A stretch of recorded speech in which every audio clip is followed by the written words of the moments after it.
La joie. Amen. Hein? Ici, on n'a pas besoin de porter le masque. On transmet la joie.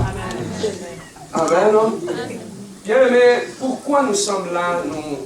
Nous sommes en train d'adorer Dieu. Je voulais juste qu'on puisse comprendre pourquoi nous adorons l'Éternel. Nous adorons Dieu parce que nous l'aimons. Amen. Nous adorons Dieu parce que notre vie n'est qu'adoration. Lorsqu'on regarde tout ce qu'il a fait dans notre vie, on peut dire que notre vie n'est que adoration. Amen. Hein? L'adoration, ce n'est pas seulement chanter ici ou danser. L'adoration, c'est tout un style de vie. Les gens pensent que je peux à l'église adorer, mais tu peux l'adorer n'importe où. Même dans ta main. Est-ce que ta marche adore Dieu? Est-ce que ton habillement adore Dieu? Est-ce que tes relations adorent Dieu? Est-ce que maintenant ton téléphone adore Dieu? Avec tout ce qu'il y a là-dedans. Est-ce que ça adore Dieu? Parce qu'on peut être chrétien, mais ton téléphone est resté païen ou pagan ou un négatif. Il y a des gens qui sont comme ça, il est chrétien, mais il dit, pasteur, mon téléphone est très païen. Comme tu te lèves le matin, tu as côté un téléphone. Il y a un téléphone, bon, voilà mon thème. Aussi, le téléphone, il y a mis ça en Yesu. Aussi, il y a mis ça téléphone en Yesu. Je faisais le gens à Kinshasa un jour. Je dis, moi, j'ai pris mon téléphone. Je priais pour mon téléphone. Je dis à mon téléphone, toutes les mauvaises nouvelles ne sortiront pas d'ici. Si on m'appelle pour une mauvaise nouvelle, ne sonne pas. Si on m'appelle pour une bonne nouvelle, sonne. Si on m'appelle pour l'argent, sonnez même à 3h du matin. Mais si on m'appelle pour autre chose, ne sonne pas. Tu peux donner les autres à ton téléphone.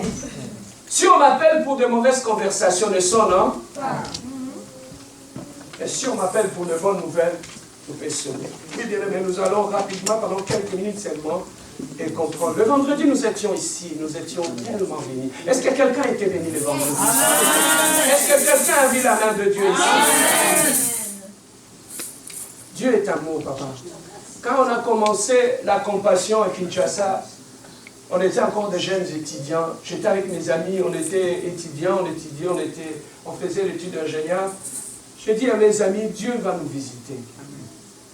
Et lorsque Dieu appelle un serviteur de Dieu, dans chaque serviteur de Dieu, Dieu répand une grâce. Et lorsque ce serviteur-là s'élève, commence à servir Dieu, tu vas remarquer que tout autour de lui, il y a de grâces qui vont commencer à apparaître. Donc dans chaque serviteur de Dieu, il a sa particularité. Comme nous voyons avec le médecin. On a des dentistes, on a de gynécologues, on a de chirurgiens. Donc chacun pratique. C'est comme ça aussi dans l'œuvre de Dieu. Dans chaque onction que Dieu dépose sur un serviteur de Dieu, il y a de manifestations qui vont entourer. Il y a de jeunes d'autres serviteurs qui vont s'élever. Quand on a commencé comme groupe de prière, on a commencé à prier, il y a une chose qu'on a commencé à constater.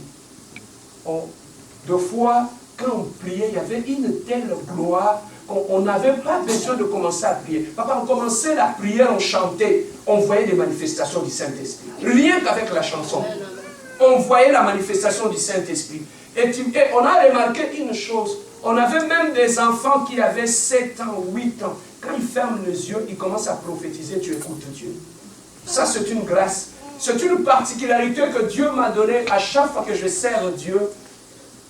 Lorsque quelqu'un est délivré, automatiquement, Dieu lui accorde une grâce. Et c'est ça que, est-ce que ce n'est pas ça que tu as constaté ici?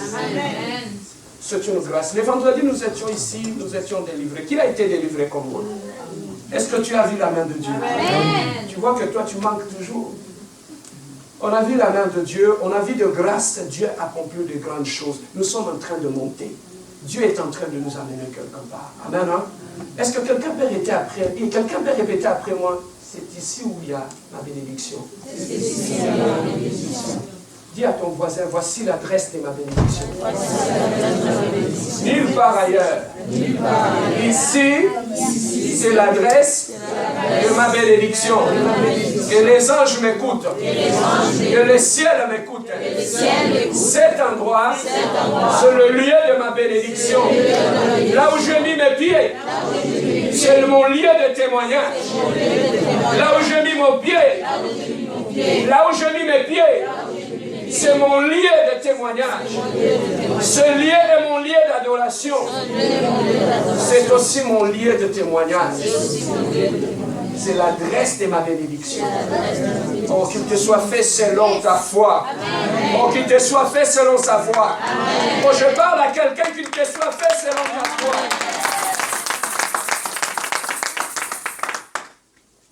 On a eu de grâce. Je te surpris le vendredi dans la prière. Maintenant, on a des prophétesses à l'église. Hein?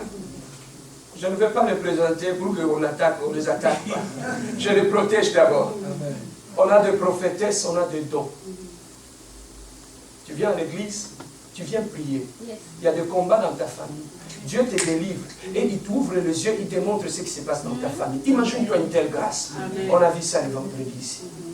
Dieu a accompli de grandes grâces. Dieu a ouvert les yeux des gens. Les chaînes sont tombées. On a vu des gens qui ont été bénis de Dieu. Amen. Hein? Amen. On a été bénis de Dieu. La bénédiction est d'abord spirituelle et ensuite ça se matérialise. Amen. Tu as une bénédiction de Dieu dans tes bras. Amen. Amen. Voilà pourquoi nous sommes revenus ce dimanche pour dire merci à Dieu pour tout ce qu'il a accompli au milieu de nous. Amen. Amen. Dieu va susciter de grands serviteurs de Dieu dans cette église. Dieu va susciter de grandes personnes dans cette église. Papa, regardez partout où Dieu s'était manifesté. Quand tu regardes comme ça, il n'y a rien qui frappe aux yeux. C'était des endroits qui étaient ordinaires. Dieu se cache de voir dans des choses nulles et ordinaires. Jacob, quand il fouillait son frère Ésaü avec sa bénédiction, il était tellement fatigué et il a dit, je vais dormir ici. Il a pris une pierre, il a mis comme oreiller sur sa tête et il s'est endormi. La Bible nous dit, pendant son sommeil, il a vu le ciel descendre du ciel et il a vu des anges descendre et monter. Et quand il s'est réveillé, il a dit, c'est sûrement Dieu est ici. Amen. Et là où il a trouvé que Dieu est là, il a pris deux pierres, il a bâti l'autel. Et il appelait cet endroit le nom de Bethel. Ça veut dire Dieu est ici. Mais lorsqu'il était arrivé, c'était un endroit normal. Mais il ne savait pas que Dieu, c'était le lieu de sa visitation. Là où Dieu va te visiter, c'est un endroit qui va être saint. Nous allons rapidement prendre nos Bibles pour cette courte exhortation. On va nous envoyer le texte qui est là. Matthieu chapitre 12 au verset 9 à 13. Matthieu chapitre 12, verset 9 à 13 nous dit ceci. Étant parti de là, Jésus entra dans la synagogue. Et voici, il s'y trouvait un homme qui avait la main sèche. Ils demandèrent à Jésus, est-il permis de faire une guérison le jour de sabbat? Tu te rappelles encore, avec le 10 commandements, on avait parlé du jour de sabbat. Oui. Le dimanche. Le dimanche, le jour de sabbat. Ok, on continue. C'était enfin de pouvoir l'accuser. Il leur répondit, lequel d'entre vous, s'il n'a qu'une brebis et qu'elle tombe dans la fosse le jour de sabbat, ne la saisira pour l'en retirer. Tu peux envoyer l'autre partie, hein? Combien un homme ne vaut-il pas plus qu'une brebis? Il est donc permis de faire du bien le jour de sabbat. Alors il dit à l'homme, étends ta main, et il étendit, et il devint sain comme l'autre. Amen, non? Amen. Ouais. Bien-aimés, au travers de ces passages bibliques que nous voulons exhorter un tout petit peu aujourd'hui, nous comprenons que Dieu, Jésus-Christ était en train de se promener, il est entré au temple. Et en entrant au temple, c'était un jour de sabbat, un jour de repos, où tout le monde devait se reposer, où personne ne pouvait faire rien. Parce qu'à ce moment-là, il y avait une loi en Israël qu'on ne pouvait faire rien le jour de sabbat. On ne pouvait pas travailler parce que c'était le jour de l'Éternel. Comme le dit commandement, on nous a dit, tu sanctifieras le jour de l'Éternel. Le jour de l'Éternel, c'était le jour de sabbat. Donc cette journée, c'était une loi que personne ne pouvait travailler. Tout le monde devait sanctifier cette journée. Mais et pendant cette journée-là, Jésus-Christ est allé aux synagogues comme tout le monde. Mais en entrant aux synagogues, la Bible nous dit, dès qu'il entrait aux synagogues, il a observé, il a vu une personne qui avait un défaut dans sa main. Quelqu'un peut dire un défaut dans sa main. Une personne qui avait un défaut dans sa main ne fonctionnait pas. Et pendant qu'il voulait prier pour cette personne, les gens se sont opposés. Ils ont refusé que Jésus-Christ ne puisse prier pour cette personne qui était dans le temple, qui avait une main, qui avait un problème. Bien-aimés dans le Seigneur, j'ai constaté une chose dans ces versets ici. Je me suis dit comment Jésus-Christ, qui était Dieu, en entrant dans les synagogues, il ne pouvait pas voir autre chose. Il a seulement jeté le regard sur quelqu'un qui avait une main, qui avait un défaut. Et celui que Jésus-Christ voulait guérir. Bien-aimé dans le Seigneur, j'ai compris une chose. Tout ce qui intéresse ta vie, tout ce qui intéresse ton corps, intéresse Jésus-Christ. Jésus-Christ n'avait pas voulu rendre cet homme riche. Il voulait le guérir parce que cet homme avait un défaut dans sa main.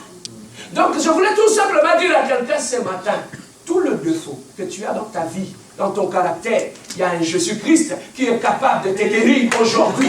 Donc tu as un Dieu qui s'occupe même des petits détails de notre vie. Les gens pensent que Dieu, quand il te regarde, il voit de grandes choses. Non, Dieu, lorsqu'il veut corriger des choses dans ta vie ailleurs, il peut corriger même ton langage. Tu ne sais pas parler peut-être, les gens se moquent de toi, tu ne sais pas parler. Mais laisse-moi te dire une chose, même ton langage a un problème, ça intéresse Jésus-Christ. Même, papa, s'il faut aller loin, Jésus-Christ s'intéresse même à ton apparence physique. Même quand tu n'es pas beau, quand tu entres ici à la compassion, regardez ton voisin, dis à ton voisin, dis à ton voisin, oh, tu as honte, même s'il ne sourit pas, dis-lui, je n'étais pas venu, c'est mon témoignage. Je n'étais pas venu comme ça. Dieu m'a changé. Dieu a changé ma vie. Donc laissez-moi te dire une chose, même ton apparence physique sera changée par Jésus-Christ. Amen. Hein? Regarde ton voisin, dis-lui qu'on a la photo. Et puis revenez après 6 mois. Quand même la photo, reviens après 6 mois. Et tu verras comment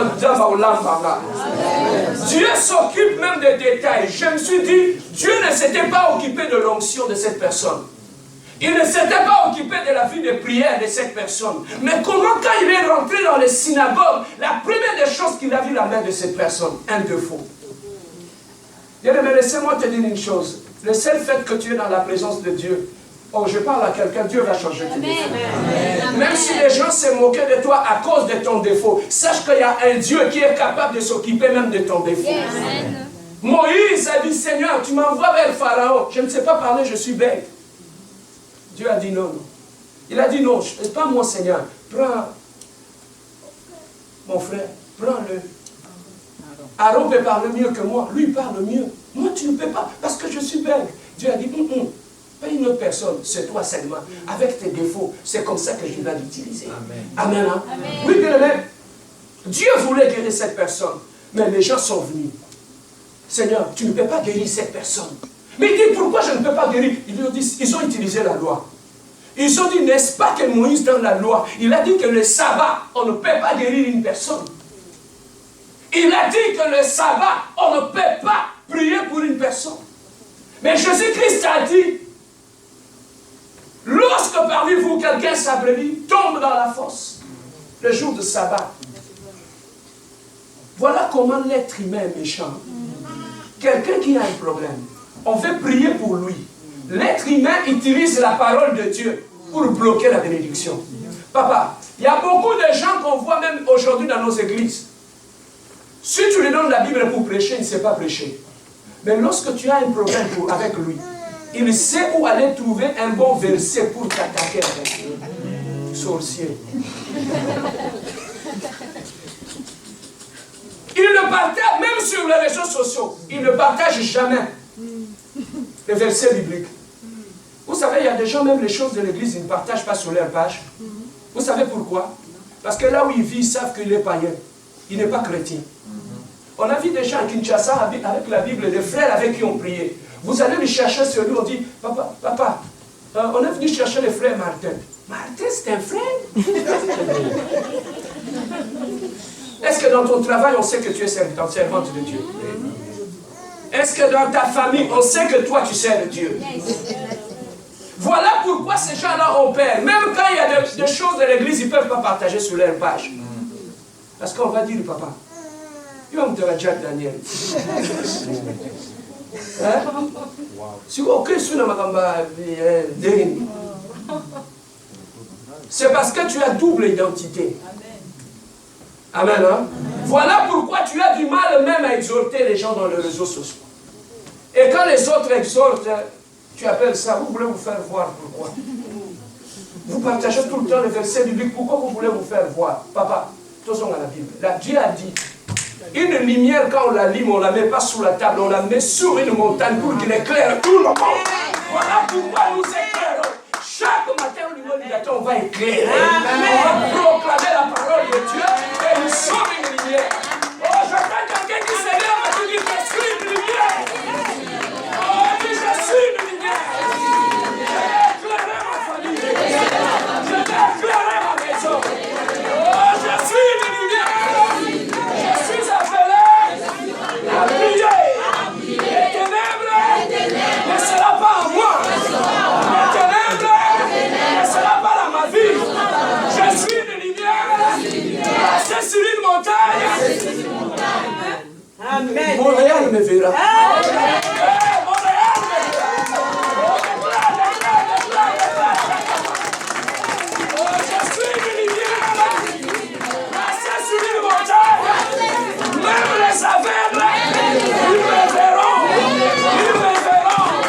Ils me verront. Ça ne vient pas de nous. C'est Jésus-Christ. Celui qui a dit, vous êtes des lumières. Tu es une lumière. Et tu es appelé à éclairer. Et dans ma vie, je vais éclairer les gens. Je suis une lumière. Les ténèbres ne régneront pas. Parce que je suis une lumière. Je suis une fille de la lumière. Je suis un fils de la lumière. Je suis appelé à prier. À partir d'aujourd'hui, je vais prier. Je vais prier. Je vais prier. Dans l'obscurité. Je vais prier. Même si ma famille est dans l'obscurité. Moi seul. Moi seul. Je vais prier. Et personne n'atteindra ma lumière. Écoute, comment ils peuvent éteindre la lumière et n'ont pas allumé? C'est celui qui allume qui peut éteindre. Oh, ils ne m'ont pas allumé. Ils n'ont pas le pouvoir d'atteindre. Ils n'ont pas le pouvoir d'atteindre. Parce que je suis une lumière sur une montagne. Sit down.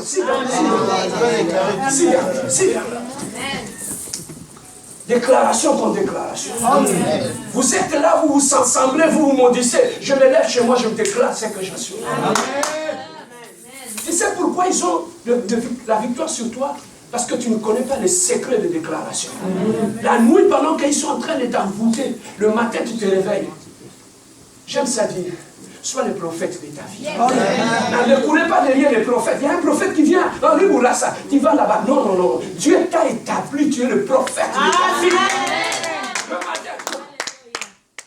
On a ceux qui nous ont ça. Quand tu te lèves le matin, le monde a été créé par. Le monde a été créé par la parole. Utilise la parole. Si ils utilisent la parole la nuit, le matin, j'utilise la parole. Tiens-toi devant le miroir. vois, la personne que tu vois, déclare des choses sur cette personne. À partir d'aujourd'hui, toi, Serge, je t'ai béni.